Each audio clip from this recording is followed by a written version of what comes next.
Bien, il est temps maintenant de s'attaquer au concept du TMST, c'est-à-dire le taux marginal de substitution technique, qui est, je le rappelle, l'équivalent, d'accord, du TMS chez le consommateur, c'est-à-dire le taux marginal de substitution technique. Très bien. Donc, section 3, si vous voulez bien. Section 3, le taux marginal de substitution technique. Alors, T, c'est pour taux, d'accord?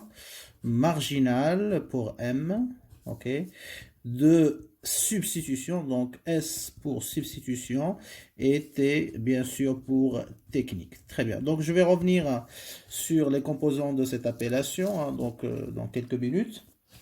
Mais permettez-moi d'abord de vous préciser pourquoi on s'intéresse à ce concept, pourquoi on l'utilise dans la théorie du choix du producteur. Eh bien, ça a la même importance que j'avais expliqué déjà pour le TMS dans la théorie du choix du consommateur, parce que chez le consommateur, la condition d'équilibre, comme on l'a déjà démontré et étudié ensemble, eh bien, il utilise ou il s'appuie sur le TMS. On a vu qu'à l'équilibre, le consommateur, d'accord, il atteint l'optimum lorsqu'il égalise le TMS avec le rapport des prix des biens XY.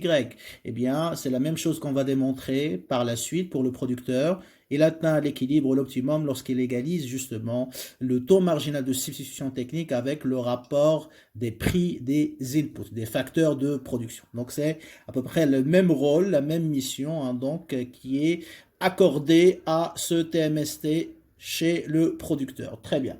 Alors, on a déjà expliqué que les isocontes sont souvent, enfin toujours décroissantes, c'est-à-dire qu'il y a une relation inverse entre K et L pour maintenir le niveau d'output inchangé. Donc, si K baisse, L doit augmenter. Si K augmente, L doit baisser. Donc ça, on le sait grâce à cette propriété. Je connais dans quel sens va varier un facteur si l'autre varie. Donc, il suffit tout simplement de faire la variation inverse. OK? Mais la question qui reste, hein, donc pour garder le même niveau d'output inchangé, si K baisse, je sais que L, il doit augmenter, d'accord? Mais de combien? Je n'ai aucune réponse. Donc, cette propriété de décroissance des isocontes ne me permet pas de répondre à cette question de combien doit varier un input si l'autre augmente ou baisse pour garder le même niveau d'output inchangé. Et justement, pour répondre à cette question, donc, on utilise le taux marginal de substitution technique qui va nous permettre de calculer et déterminer, d'accord, la variation d'un input nécessaire, d'accord, suite à la variation d'un autre input pour que l'output, bien sûr, toujours reste inchangé. Donc, voilà la question principale à laquelle répond, bien sûr, le TMS. Très bien. Donc, on va écrire ça, ok. Donc, on sait que les isocontes sont décroissantes, ce qui implique, bien évidemment, que si, ok, hein, donc K baisse, elle doit augmenter afin que le niveau d'output, bien sûr, reste constant. Donc, c'est ce qu'il nous dit, hein, cette propriété de décroissance. Mais la question, c'est de combien? De combien, ok, L doit augmenter ou K doit baisser. Donc, c'est-à-dire, il faut qu'on détermine la variation soit du capital, soit du travail, suivant bien sûr les situations. Donc, pour répondre à cette question, donc la réponse, ok, à cette question, ok, c'est-à-dire chercher un petit peu delta K, delta L, ou delta L, la réponse à cette question est donnée, tout simplement, est donnée par le taux marginal de substitution technique. Et donc, c'est la raison pour laquelle on va l'étudier, on va lui consacrer cette section. D'accord? Très bien. Alors, je vais partir d'un exemple basique avant de donner la définition bien sûr générale qui, vous allez le voir, ressemble à celle du taux marginal de substitution, d'accord, chez le consommateur. Alors, imaginons que, par exemple, je voudrais embaucher, ok, embaucher, par exemple, 3 ouvriers supplémentaires, d'accord? Je voudrais embaucher, recruter 3 travailleurs supplémentaires. Bien évidemment, si on veut garder le niveau d'output inchangé, Donc, relation inverse, il faut baisser le capital. Donc, ça veut dire quoi? Ça veut dire qu'il faut, par exemple, je prends le cas, abandonner 6 machines, d'accord? Imaginons que je dois abandonner ou renoncer à utiliser 6 machines pour que l'output, bien sûr, reste inchangé. Donc, ça veut dire quoi ici? Ça veut dire tout simplement que abandonner 6 machines, ça veut dire quoi? Donc, je n'ai plus 6 machines. La quantité de capital que j'ai, il doit baisser de 6 unités. Donc, je remplace, en fait, donc cela revient à remplacer 6 machines, ok, par combien? Par 3 ouvriers, ou par 3 unités de travail. Donc, j'ai remplacé 6 machines, j'ai abandonné 6 machines, et je les ai remplacées, pardon, je les ai compensées en quelque sorte par 3 ouvriers pour garder la quantité d'output inchangée. Et donc, c'est comme si je substituais en quelque sorte 3 ouvriers à 6 machines, d'accord? Ou si vous voulez, hein, donc je substitue, donc on substitue. Attention, lorsqu'on utilise les verbes remplacer, substituer, on inverse un petit peu hein, donc le sens de la relation. Par exemple, quand je dis je remplace K par L, ça veut dire je substitue L à K. Hein, donc on inverse, ok? Donc il ne faut pas dire, par exemple, je remplace K par L et dit je substitue K à L. Non. Si je remplace K par L, ça veut dire que je substitue L à K. D'accord? Donc on substitue 3 ouvriers, en quelque sorte, à 6 machines. Très bien, ok?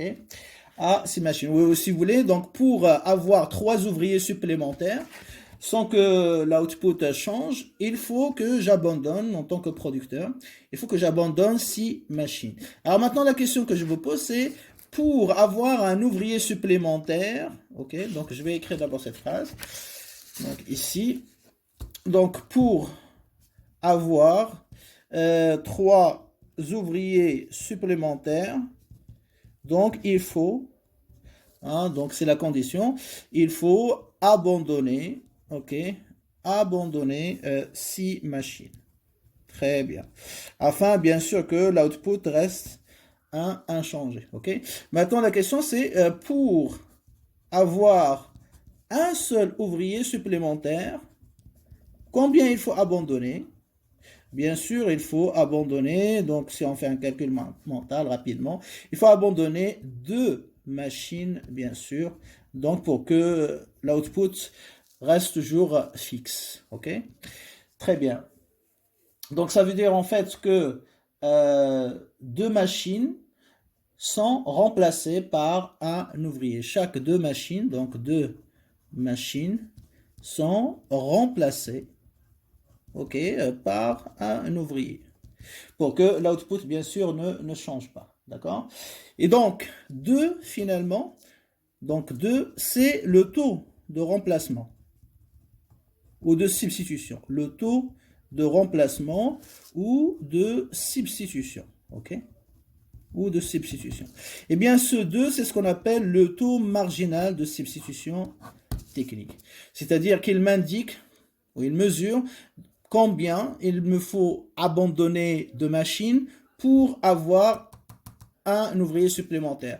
Ou combien d'unités de capital je dois abandonner pour avoir une unité de travail supplémentaire de manière générale. D'accord? C'est ce qu'on appelle le taux marginal de substitution technique. Donc pour chaque ouvrier supplémentaire, je dois renoncer à 2 machines. 2 ouvriers, d'accord? Pour avoir 2 ouvriers supplémentaires, je dois renoncer à combien? À 4 machines. Si je voudrais avoir 3 ouvriers supplémentaires, comme je l'ai dit au début de l'exemple, ben, il me faut abandonner 6 machines, et ainsi de suite. 4 ouvriers, 8 machines, 5 ouvriers, 10 machines, etc. Donc, pour chaque unité de travail supplémentaire, je dois renoncer, abandonner, d'accord, 2 unités de capital. Donc, voilà, c'est ce qu'on appelle le taux marginal de substitution technique. Alors, maintenant, pourquoi? À travers ce petit exemple, après, on va en déduire la définition générale. Donc, quand on parle de taux de substitution, alors, taux, ça veut dire quoi? Taux de substitution, ça veut dire qu'on a un rapport, hein, parce qu'on a un rapport, ok? Un rapport qui mesure, d'accord? Donc, qui mesure, c'est le rapport d'échange entre les deux facteurs, ok? Rapport qui mesure, d'accord, la proportion, ok? La proportion dans laquelle, voilà, ou avec laquelle, dans laquelle je remplace, ou le producteur remplace un input par un autre, d'accord? Un facteur par un autre. Voilà. Donc, pourquoi on parle de taux?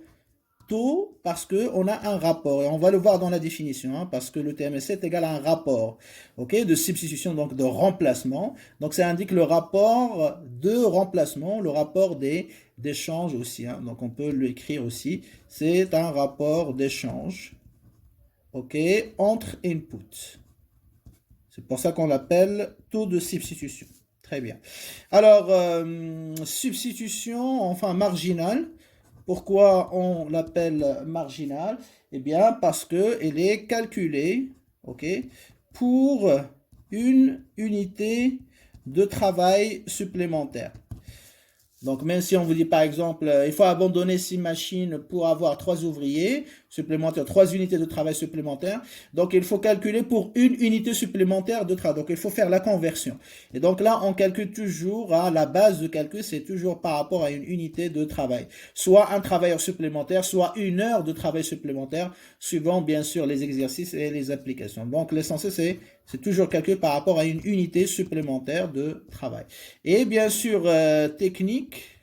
Pourquoi on l'appelle technique? Bien sûr, pour faire la différence avec le consommateur, le TMS du consommateur, parce que justement, hein, donc elle est calculée, hein, donc pour les inputs, d'accord? Donc par rapport aux inputs, et donc ça a un rapport avec bien sûr la technique et la façon dont on va échanger ou remplacer un facteur par rapport à un autre. Donc ça a un lien, une relation avec la technique de production utilisée, ok, ou la technologie utilisée. Donc c'est la raison pour laquelle on l'appelle technique, hein, tout simplement. Voilà, vous savez maintenant tout, hein, donc sur le TMST, hein, donc sur l'appellation. Alors maintenant, bien sûr, on va passer à la définition. Ok? Alors on va donner la définition générale et après on va s'attaquer aux formules de calcul. On va voir que, comme le TMS chez le consommateur, donc il y a 3 façons de calculer le TMST. Variation discrète, c'est-à-dire avec delta, variation continue dérivée et la dernière à partir de l'équation de l'isocante. Ok? Très bien. Donc, définition, hein, premier point, après cette petite introduction. Alors, le taux marginal de substitution technique, donc c'est un taux, un rapport qui indique dans quelle mesure, dans quelle proportion on peut substituer un facteur à un autre. Donc, il indique plus précisément le nombre d'unités de capital qu'il faudrait abandonner pour obtenir ou pouvoir utiliser une unité supplémentaire de travail sans que le niveau d'output change. D'accord? Donc on écrira le TMST, d'accord? Le taux marginal de substitution technique est un rapport, ok, est un rapport d'échange, si vous voulez, entre les inputs, ok. Il indique, d'accord, le nombre d'unités ou la quantité de capital, le nombre d'unités de cas pour simplifier, qu'il faut abandonner, puisqu'on parle d'échange ou de remplacement, ça veut dire toujours que on abandonne un facteur pour avoir plus de l'autre facteur. Donc il faut abandonner, d'accord, afin, d'accord, donc le nombre d'unités de capital qu'il faudrait abandonner pour pouvoir, afin de pouvoir utiliser, puisqu'on parle de marginal, donc une unité supplémentaire, d'accord, de L. Voilà. Okay. Alors, il est noté, bon, TMST, K par rapport à L, mais pour simplifier, d'accord, par simplification, on note juste TMST, d'accord. À partir de maintenant, TMST, ça veut dire TMST de K par rapport à L, d'accord. Donc, c'est le taux auquel on va échanger un input, d'accord, contre un autre input afin de maintenir l'output inchangé, d'accord? Donc TMST, c'est le taux d'échange d'un input. Donc j'essaie de vous donner plusieurs formulations afin que vous puissiez comprendre. D'un input, ok, contre un autre input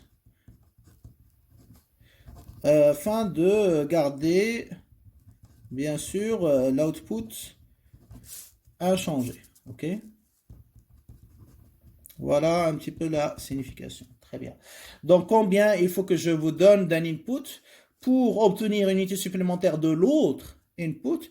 Bien sûr, pour que l'output ne change pas, la production reste inchangée. D'accord? Très bien. Donc, lorsque vous avez, par exemple, TMST, exemple d'interprétation, est égal à 4. Qu'est-ce que ça signifie le chiffre 4? Ok. Eh bien, 4, eh bien, ça veut dire c'est le nombre d'unités de capital qu'il faudrait abandonner. Donc 4, donc c'est le nombre d'unités de K à abandonner, d'accord, pour avoir une unité supplémentaire de travail. D'accord? Donc, si je voudrais garder le niveau d'output inchangé et j'abandonne, et je voudrais avoir une unité supplémentaire de travail, il faut que j'abandonne 4 unités de cas afin que l'output, bien sûr, reste inchangé. Voilà un petit peu l'interprétation. Donc, 4, toujours le chiffre du TMST, indique le nombre d'unités de capital qu'il faudrait abandonner, tout simplement, pour avoir une unité supplémentaire de travail. Okay? Si j'ai TMST est égal à 2, ça veut dire quoi? Ça veut dire que il faut baisser le capital, c'est-à-dire abandonner, baisser le capital de 2 unités pour avoir une unité de L. Bien sûr, l'output reste inchangé. C'est ça l'objectif toujours. Vous voyez, donc relation inverse entre K et L. Donc, je baisse K pour augmenter L d'une unité afin que l'output reste inchangé. Tout simplement. Très bien. Alors, maintenant, donc, on va voir justement donc, comment on peut calculer le TMST. Donc, deuxième point, toujours dans la même section, les formules de calcul. Et bien sûr, comme je viens de l'annoncer, donc il y en a 3. Ok. Alors, de 1, on va dire le cas de variation discrète. Ok, le cas de variation discrète, ça veut dire quoi? Ça veut dire que delta L, delta K correspond à des nombres entiers, plus exactement delta L, ok, et cela nous donne bien évidemment la possibilité d'utiliser donc l'opérateur delta pour calculer donc le TMST et on applique la même logique qu'on avait appliquée bien sûr pour le cas du choix du consommateur. Effectivement, c'est une formule qu'on utilise lorsqu'on a des combinaisons, c'est-à-dire que vous avez des valeurs initiales et des valeurs finales, ok? Donc que ce soit pour le capital, que ce soit pour le travail, et en calculant donc la différence entre les valeurs finales et les valeurs initiales, donc on obtient un rapport ok, entre delta K et delta L qui nous permet effectivement donc de voilà, d'avoir la valeur finale du TMST. Ok, très bien. Donc on a dit TMST, c'est un rapport de variation. Ok, c'est un rapport d'échange. Donc je rappelle d'abord. Donc c'est un rapport d'échange. Ça veut dire quoi? Ça veut dire que ça m'indique de combien je dois baisser le capital pour augmenter le travail, d'accord, d'unités supplémentaires. Donc ça veut dire quoi? Ça veut dire que c'est un rapport de variation, tout simplement. Puisque l'augmentation, c'est une variation positive et la baisse, c'est une variation négative. Donc, on a un rapport de variation, c'est-à-dire de K et L. Alors, K baisse. Effectivement, donc on dit de combien il faut abandonner de K. Donc K, il baisse. Ok. Donc ça veut dire quoi? Ça veut dire que on passe de K initial à K final. Ok. Avec K final qui va être inférieur à K initial, puisqu'on a une baisse, n'est-ce pas? Elle augmente, n'est-ce pas? même si c'est d'une unité supplémentaire, donc il augmente. Donc on passe de L initial à L final, pareil, avec L final va être supérieur à L initial, parce qu'on a une augmentation ici, et on a une baisse ici, d'accord? Très bien, donc quand on dit que le TMSC mesure de combien doit baisser K, il faut calculer de combien va varier K, donc il faut calculer delta K, c'est-à-dire la variation de K final, K initial, ok? Donc, le TMST calcule, ok, calcule de combien, voilà, de combien il faut baisser le capital, d'accord? Donc, c'est-à-dire, il faut calculer delta K. Et delta K est égal à quoi? K final moins K initial, n'est-ce pas? Très bien. Pour augmenter le travail d'une unité supplémentaire, donc delta L, c'est-à-dire L final moins L initial qui était toujours égal à plus 1, parce qu'on a dit une unité supplémentaire, d'accord? Donc, en d'autres termes, le TMSC va calculer à quoi est égal delta K lorsque delta L est égal à 1. Donc, le TMST est égal, il va calculer, donc calcul de delta K si delta L est égal à plus 1, tout simplement. Bien sûr, pour que l'output, la production, reste inchangé. D'accord? Très bien. Alors, c'est la raison pour laquelle le TMSC va être, en fait, est égal au rapport de delta K et delta L. C'est pour ça que le TMST va être un petit peu le rapport entre delta K et delta. Alors justement, donc on va expliquer pourquoi c'est un rapport, pourquoi je vais diviser delta K par delta L. Comme on a fait pour le TMS chez le consommateur, on avait trouvé c'est moins delta Y divisé par delta X. Pourquoi on divise? Pourquoi on ne multiplie pas par exemple? Ok.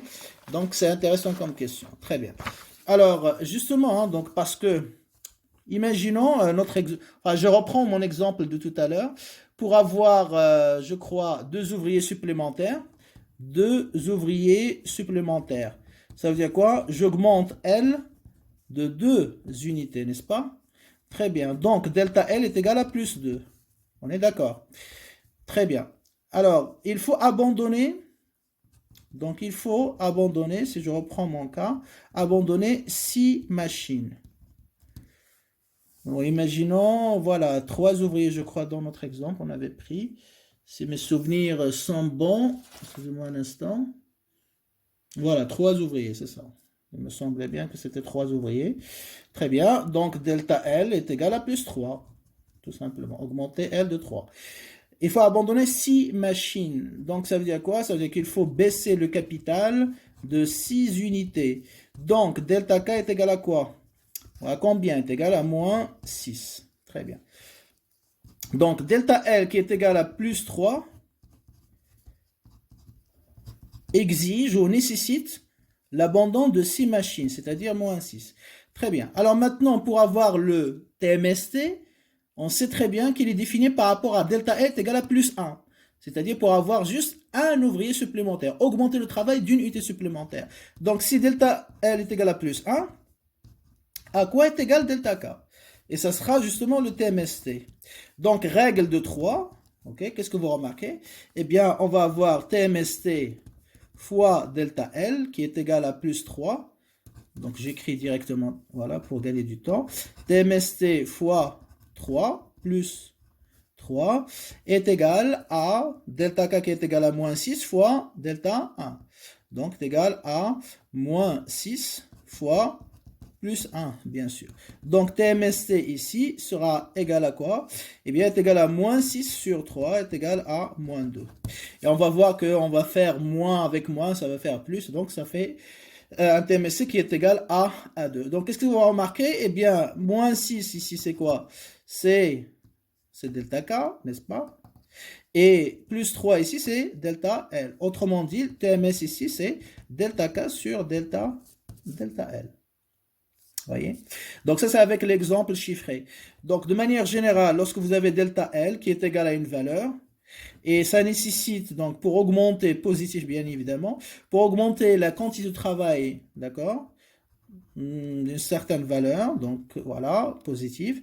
Donc vous devez baisser le capital, bien évidemment. Donc delta K va être négatif, ok?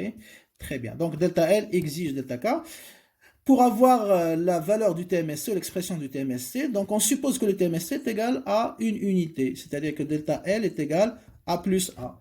Pour avoir une unité de travail supplémentaire, à quoi est égal delta K? Et ça va nous donner le TMST. Donc, règle de 3, pareil, TMST fois delta L est égal à quoi? Delta K fois 1. Ça fait delta K. Donc, ce qui implique que TMST sera égal à delta K sur delta L. Voilà pourquoi on divise, pourquoi on a un rapport. C'est l'application de la règle de 3, tout simplement. Donc, cette quantité-là, donc TMST est égal à delta K sur delta L, est négatif, car, justement, il y a une relation inverse, c'est ce qu'on a déjà expliqué, l'isoconte il est toujours décroissant, il y a une relation inverse entre K et L. D'accord?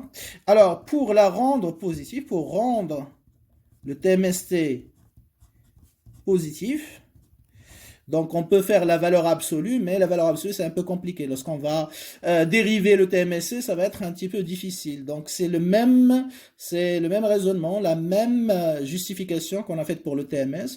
Pour éviter les complications mathématiques, au lieu d'utiliser la valeur absolue, on va utiliser moins. On va précéder le rapport, ou multiplier le rapport par moins 1, ça fait moins. Donc, pour rendre le TMS positif, on va précéder, d'accord, sa formule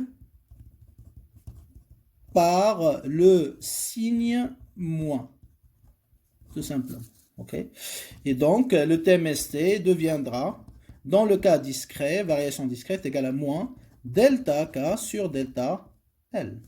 C'est un peu l'équivalent de moins delta Y sur delta X chez le consommateur, qui est égal à moins, bien sûr, delta K c'est quoi? C'est K final, moins K initial sur L final, moins L initial, bien sûr. Okay? Très bien, donc voilà pour justement donc l'expression, la formule de calcul dans le cas de variation discrète. Okay? Alors, un petit exemple, okay?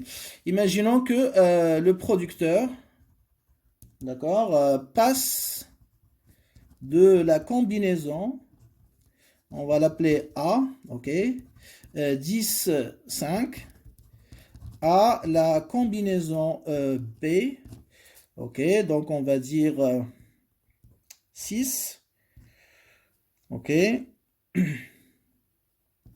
6, sur la même isoconte. Très bien.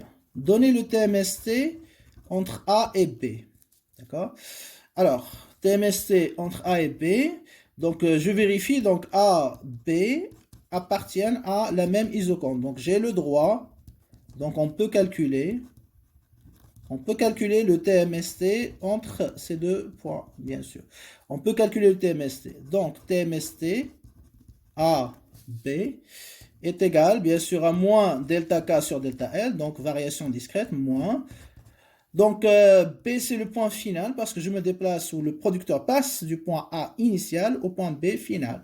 Donc, A, c'est initial, B, final. Donc, KB moins KA sur LB moins LA. Et donc, ça nous donne KB, bien sûr, donc c'est la quantité de capital dans la combinaison B, 6 moins 10, sur, bien sûr, 6, quantité de travail, moins 5 initial. Donc, ça nous fait moins. Ici, moins 4 sur 1, ça nous fait 4, bien sûr. Donc, interprétation. Donc, si le producteur voudrait utiliser une unité de travail supplémentaire et garder la même quantité d'output inchangée, ben, il faudrait qu'il abandonne 4 unités de capital à abandonner, bien sûr. Donc, je l'écris ici. Hein, donc, si on veut augmenter L d'une unité, il faut baisser le capital de 4 unités pour que la quantité produite bien sûr, reste inchangé. Voilà un petit peu hein, donc là l'interprétation et le calcul pour le cas de variation. Hein, donc vous voyez, hein, ça ressemble exactement à ce qu'on a fait pour le TMS chez le consommateur. Ok, très bien. Donc, je rappelle, TMST est égal à moins. N'oubliez pas le signe moins. Donc, j'avais déjà insisté là-dessus au premier semestre et pourtant, donc, il y a toujours des étudiants qui commettent des erreurs, d'accord? Ils oublient le moins ou ils inversent, ils mettent delta. C'était dans le premier semestre, hein, dans l'examen justement de session ordinaire, delta x sur delta y, des choses qui sont inacceptables, bien évidemment, alors que j'ai insisté là-dessus. Donc, toujours, hein, on commence par la variable qui est sur l'axe des ordonnées verticales. Donc, c'était y hein, chez le consommateur pour le TMS et pour le producteur, ça sera k. Donc, moins delta k sur delta l. Si j'ai par exemple x1 et x2 comme input, ok. Donc, le TMSC, ce sera quoi? Donc, moins, je commence par la variable qui est sur l'axe vertical. Ce sera toujours x2. Donc, je mets delta x2 par exemple. Ok? Et la variable sur l'axe horizontal, ce sera x1. Donc, on met delta x1. Et ainsi de suite. D'accord? Très bien. Donc, on va arrêter à ce niveau-là et on va, pour la prochaine séance, faire une application sur le cas variation discrète et discrète. Et bien sûr, on continue avec les variations continues et l'équation de l'isocorde.